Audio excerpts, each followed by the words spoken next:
Ang taon ay 2016 na ipaulat na may isang Biblia mula Georgia, United States ang nagmimilagro. Di umano, ito ay naglalabas ng langis na nakapagpapagaling sa iba't ibang uri ng karamdaman. Ano ang kwento? Ang katotohanan? Ang pag-uusapan natin dito lang sa channel na kung ikaw ay may kaalaman, hindi ka malalamangan. And the story goes like this. 2016, nang may isang Amerikano na may pangalang Johnny Taylor ang nakatanggap ng isang mensahe mula sa Panginoon, isang vision, prophecy na ang mananalong presidente sa darating na eleksyon ay si Donald Trump. Pag nangyari ito, ay muling magpaparamdam, magpapakita itong Panginoong ito upang magbigay muli ng milagro. Lumipas ang isang taon, 2017 na noon, matapos ang inauguration ni Donald Trump, ay pagkatapos ng Bible study ng mga kaibigan ni Johnny, ay bigla siyang nawalan ng malay. Animoy, sinaniban. Dinala siya ngayon sa isang hospital upang magpagaling. At nang magkamalay at makalabas ng ospital, ay sa muling pagbukas nilang magkakaibigan sa Bible na gagamitin sana para sa muling Bible study, ay may napansing parang likido ang isa sa mga pahina nito. Noong una ay hinayaan lang nila sa pag-aakalang may natapon lang na kung ano sa Biblia. Pero lumipas ang ilang mga araw ay nagsimula itong magtapon ng langis sa paligid mismo ng Bible. Nilagay nila ito ngayon sa isang plastic bag.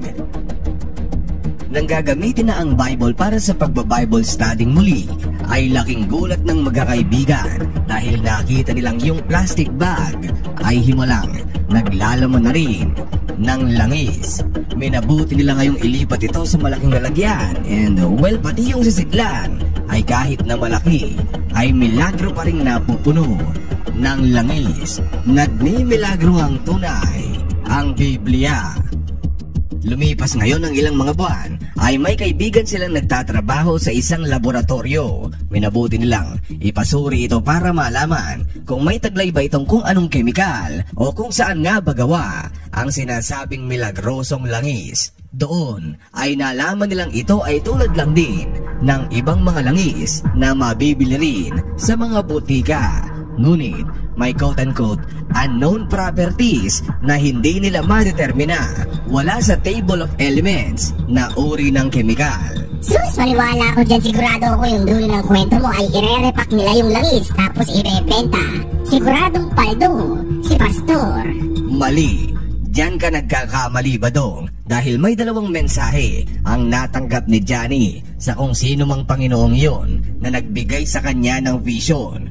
Una ay huwag itong ibenta, huwag pagkakitaan, at huwag itong i-advertise. Ginawa nila yun. Hindi nila ito in-advertise, pero kung dito sa Pilipinas ay may marites, ay mayroon din sa US. Kumalat ang mga sabi-sabi na may nagbimilagrong langis sa parokya, kaya hindi na nito napigilan ng balita. Dumami ng dumami ang mga debotong nagpupunta sa abandonadong sinehan kung saan sila nagpe-prayer meeting.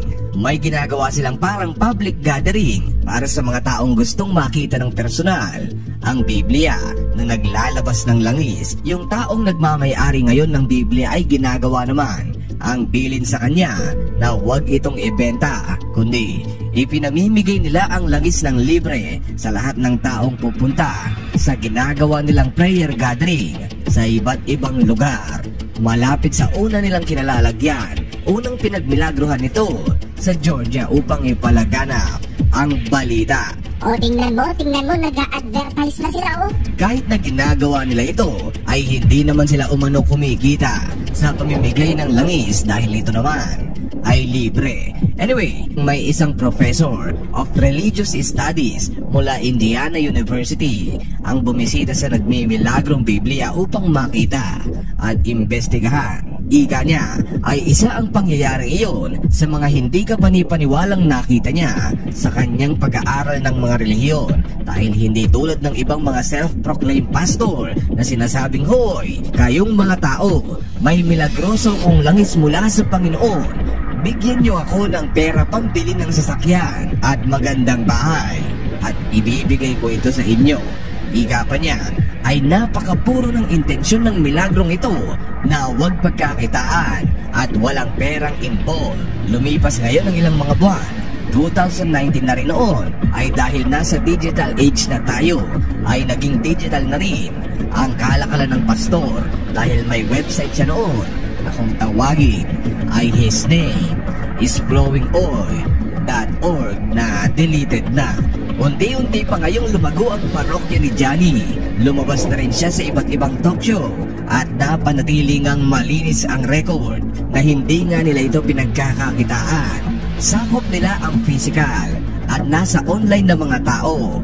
Pero ika nga nila ay mas maraming tao ang may alam, ay mas malaki ang tsansa na magkabistuhan. Dahil November 2019 noon ay may isang tao ang kumontak sa isang news outlet mula US at sinabing yung si Johnny ay isang masugid. Sugi daw nila sa ibinibentang ding ding ding mineral oil na kaparehong-kapareho ng oil na nakikita sa nagmimilagrong langis mula sa Bible ni Johnny.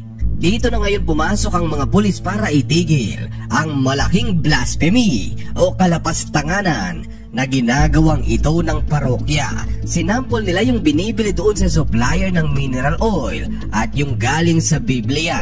And you guessed it, parang yung you are the father lang sa mga DNA test dahil 99.95% na same structure, same content lang yung dalawang langis. At hindi lang yan, dahil matapos ang ginawang test ay bigla ang huminto na mag-produce ang Biblia ng langis. Ito ba ay isang coincidence? Well, I don't think so. What have we learned from this story? Una, ay hindi porket hindi pinagkakakitaan ay hindi ibig sabihin na ito ay totoo. Paano kung pinagkakitaan niya na ito noon pa? Tipong binayaran na siya para mapabango yung pangalan ni Trump na siya ang isinugo o pinapanigan ng Panginoon na maging leader ng bansa. This equals to more votes, ika nga, o papogi points. Pangalawa, share ko na rin ba di sino sa inyo yung nabalitaan, yung naaksidenteng dalawang nakamotor, yung mag-asawa buddy, tapos na dedo, at ang mas nakakalungkot pang isipin ay may naiwan silang 4 o 5 atang mga anak. Bali bago sila mag-ride sa kanilang motor ay nag-post, nag-caption pa sila sa kanilang Facebook page na Sunday Ride, keep us safe, Lord. Pero ano ang nangyari? Kung mapapanood ninyo ang video bago mangyari ang lahat ay makikitang walang duda na kasalanan ng mag-asawa. Ang bilis nilang magpatakbo ng motor sa pakurbada. Pero yung driver ng binunggo nila ay kahit walang kasalanan ay matagal na pagkakakulong ang aabutin. Isa lang ang ibig sabihin niyan na kahit anong pagiging makadiyos o banggit mo sa pangalan ng Panginoon ay wala rin kung sa totoong buhay ay kamote, irresponsable o hindi maganda na ngaapak ka naman ng ibang tao sa personal ay wala rin. Hindi ko naman sinasabing ganoon sila pero imbes na alam nyo yun, God bless tayo online o kung saan man ay bakit hindi kaya natin ito isabuhay. Yung mga turo ng Biblia, huwag away ng magulang, huwag gumawa ng kaimuralan, huwag mang-away ng ibang tao, magbayad ng utang. Romano 13:8, huwag kayong magkautang ng ano paman sa kanino man, maliban na sa mga bigayan kayo sapagkat ang umiibig sa kanyang kapwa'y nakaganap na ng kautusan, mga hindi makagandang makamundong gawain o ano paman. Ako ba I can say, hindi ako pumupunta ng simbahan pero alam ko sa sarili ko na paminsan-minsan, total wala naman akong ginagawa dito sa bahay, ay nagbabasa ako ng ilang mga Bible verses na ina-apply ko sa buhay ko. Paano kaya na kaya may kumakalat na sakit ngayon ay ang gusto ng Panginoon na imbes na magpunta-punta tayo sa kung saan mang lugar para magdasal, ay ginawa niya yun para sa bahay. Total may internet naman ay magkaroon tayo ng mas malalim personal connection mismo. Direkta na sa Panginoon. Rest in peace sa kanilang dalawa. Pero totoo ngang nasa Diyos ang awa at nasa tao naman ang gawa. I'm sorry kung medyo masakit o nasaktan ka, but it is what it is. And as always, thank you so much for watching. Goodbye.